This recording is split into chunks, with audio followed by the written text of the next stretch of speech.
Ever since the invention of airplanes in human history, mankind has broken free from the limits of time and distance. Every day, millions of people reach their destinations through the skies. But have you ever thought about how the very machines we trust so deeply, any small malfunction in them, can bring hundreds of lives to a sudden halt? When a plane's functioning system fails thousands of feet above the ground, the pilot's intelligence, training, and experience become the passenger's last hope. But just imagine, what happens to a plane whose landing nose gear, after takeoff, turns 90 degrees sideways? How will the pilots handle such a terrifying situation? Will the aircraft return safely to the ground? Or will this journey become the final flight for hundreds of passengers?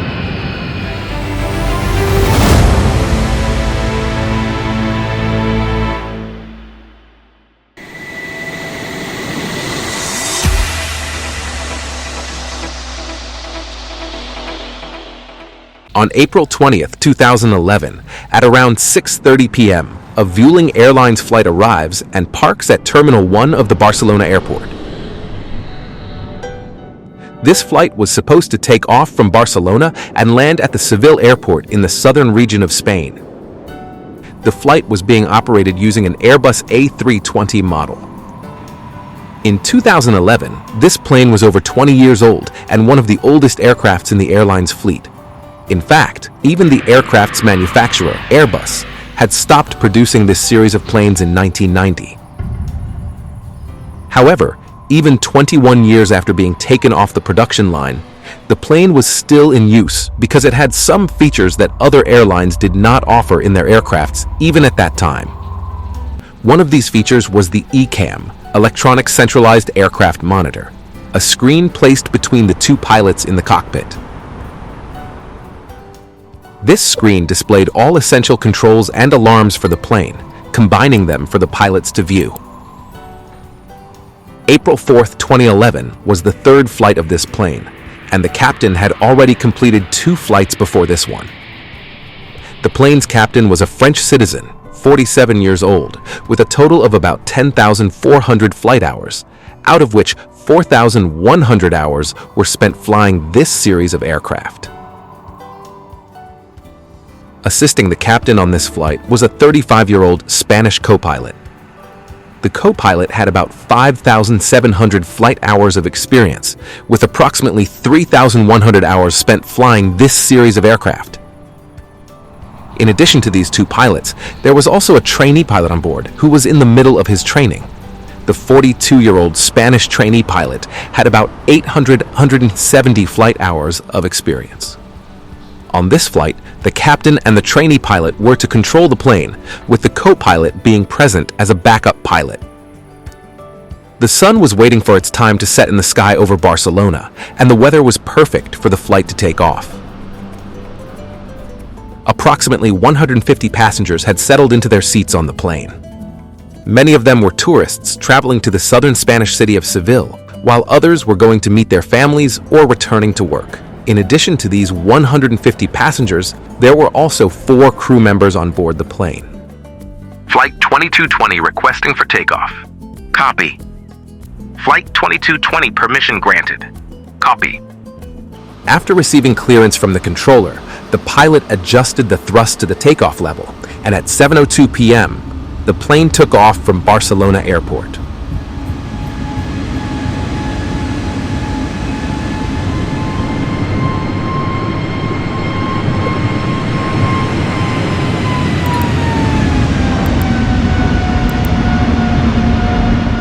However, during this flight, the captain's responsibilities increased as he had to control the flight as well as train the trainee pilot. Since it was a short flight, the captain had to execute operations quickly. About 2 minutes after takeoff, the aircraft had reached an altitude of approximately 35,000 feet. This is the usual altitude at which commercial planes operate. About 25 minutes after takeoff, at 7:29 p.m., the first amber warning, or master caution alarm, appeared in the cockpit. A few seconds later, the ECAM screen in the cockpit displayed a message indicating the failure of the instrument landing system, and after a few moments, the screen in front of the captain went completely blank. Before the pilots could understand what was happening, the screen in front of the captain started working again, displaying a new message. This message meant that the plane's nose wheel steering system, which controls the front wheels of the plane, had completely failed. Keeping this in mind, he sent the trainee pilot back to his seat and called the co-pilot back into the cockpit. During his time as a trainee pilot, the co-pilot had faced many situations where the landing nose or front landing gears had failed. The captain wanted to fully utilize the co-pilot's experience in this situation. While discussing the situation, the co-pilot remembered a similar incident that happened with JetBlue Airways flight JBU 292 on September 31, 2005. On September 21, 2005, a JetBlue Airways Airbus A320 was taking off from Burbank Airport in California, heading to New York's JFK Airport. After takeoff, when the pilots pressed the button to retract the plane's landing gear, they received an indication in the cockpit that the shock absorber of the landing gear had failed. The pilots needed as much time as possible to analyze and control the situation. They first brought the plane to an altitude of 14,000 feet, and then began working on the situation.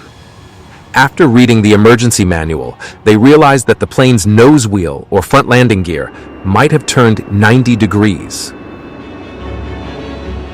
To confirm this, they flew the plane past the California airport's control tower.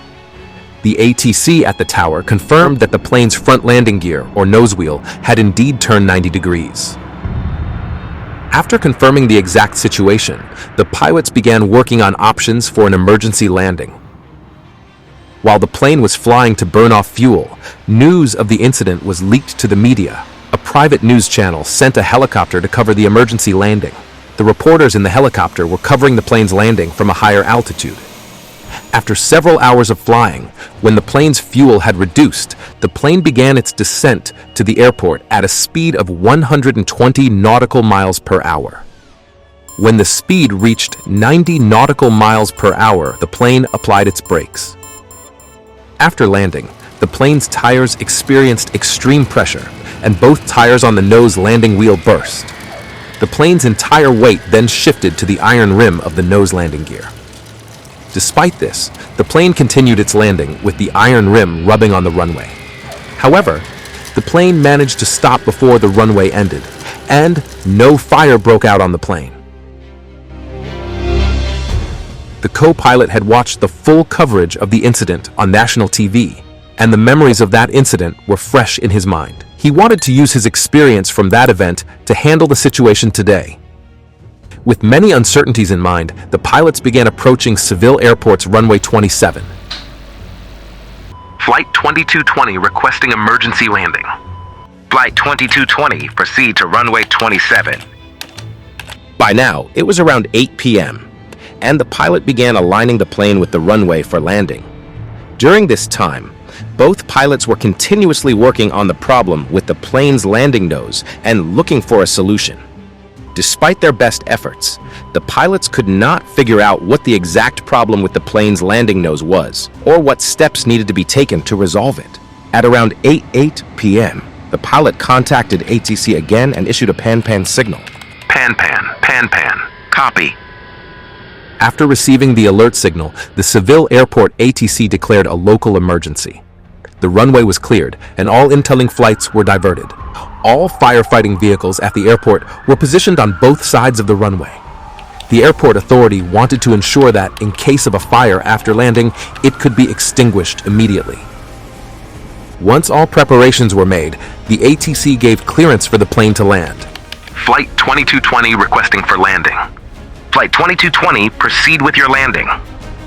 After receiving final landing clearance from ATC, the pilots began preparing for landing at 8:19 p.m. and deployed the landing gear first. However, their troubles were just about to begin. But just then, when the captain looked at the landing gear lights on the screen in front of him, all three lights were green. This meant that all the landing gears had deployed properly and locked in place. But with the shock absorber fault light in the cockpit, the autopilot, auto thrust, and flight director systems stopped working. After the automation systems failed, the captain and co-pilot had to manually control the aircraft. Using his experience of over 10,400 flight hours, the captain took control of the aircraft. To check whether the plane's landing nose had turned 90 degrees, the pilots reduced the plane's altitude and flew close to the control tower so that the ATC could confirm the status of the plane's landing gear. At around 8:21 p.m., after flying past the control tower, ATC confirmed that the plane's landing nose had indeed turned 90 degrees. Once it was confirmed that the landing nose was at a 90-degree angle, the pilots decided to fly around the airport once more to realign the plane for landing. Flight 2220 requesting a fly around. Flight 2220, permission granted. The pilot requested permission from ATC to fly around the airport to the south because there were stormy clouds to the north. Understanding the seriousness of the situation, ATC granted the pilot permission for the fly around. The pilots were unsure about when to shut down the engines and what braking system to use to stop the plane.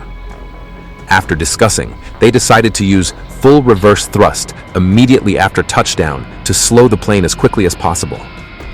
Once the nose of the plane touched the ground, the engines would be shut down and manual braking would take over. However, the pilots were still not completely sure that the landing gear had deployed and locked correctly. To avoid any potential issues, the pilot contacted ATC again and issued a Mayday call. Mayday, Mayday. During this time, the captain began preparing for an emergency landing. The captain handed over control to the co-pilot and called the senior cabin crew member to the cockpit to brief them about the situation. After briefing the senior cabin crew, the captain took control again and began aligning the plane with the runway for the emergency landing. After that, the captain glanced at the fuel indicator in the cockpit and was startled. When the plane took off from Barcelona, it had enough fuel to safely land at the Seville airport. However, after flying several circuits around the airport, the fuel was running low, and now there was only enough fuel for one more landing attempt. This meant that the pilots no longer had the option to fly around the airport again. Despite this, the pilots relied on their experience and decided to proceed directly with the landing process. At 8:40 p.m., the captain briefed the passengers for the emergency landing attempt. The pilot requested that all passengers sit down and fasten their seatbelts. A few minutes later, the pilot began executing the final landing procedure.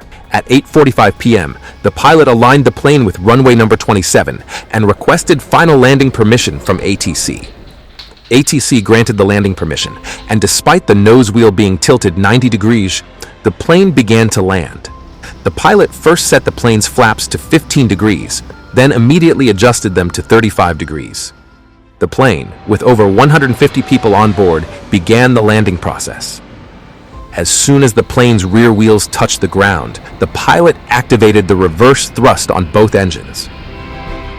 This action significantly reduced the plane's speed. Along with the reverse thrust, the captain simultaneously activated all manual braking systems. After the rear wheels touched the ground, the pilot tried to keep the nose of the plane in the air for as long as possible.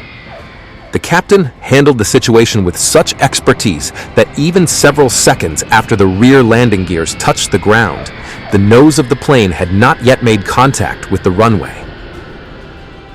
Once the plane's speed had slowed down considerably, the captain expertly brought the nose of the plane down.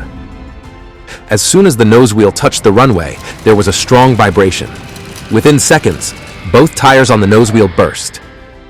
The reverse thrust, along with the automatic and manual braking systems, did their job. And shortly after the nose wheel touched the ground, the plane came to a complete stop. A few seconds after the plane stopped, complete silence prevailed. Everyone was silently praying that no fire had broken out during the emergency landing. After a few seconds of silence, the pilot turned on the radio and asked ATC if there was any fire on the plane. Is there any fire in our flight? No fire detected. Proceed to checkout. ATC informed the pilot that there was no fire on the plane. The pilots were relieved to hear this. The passengers on board had no idea that they had just escaped death.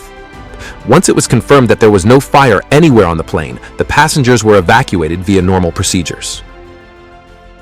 During the investigation, it was found that the 90-degree turn of the plane's nose wheel was caused by 3 factors. The first was a short circuit in the electric wires caused by inadequate maintenance. The second was a failure of the steering valve, which was also a result of poor maintenance. The third cause could not be identified during the investigation. It was also discovered that the emergency manual for the aircraft did not include a procedure for handling such a situation. Shockingly, there had been 18 similar cases in different planes of the same series where the nose wheel had turned 90 degrees, with 8 different causes identified. As a result, Airbus, the manufacturer of the aircraft, was recommended to create a specific procedure for handling such incidents. By 8:50 p.m., about 10 minutes after touchdown, all passengers had been safely evacuated from the plane. During the entire incident, an emergency was declared at the airport, and 11 flights arriving at the airport were diverted to other airports. Additionally, 18 flights scheduled to depart from the airport were either delayed or canceled. The good news was that all passengers on Flight 2220 were safe. This concludes today's video.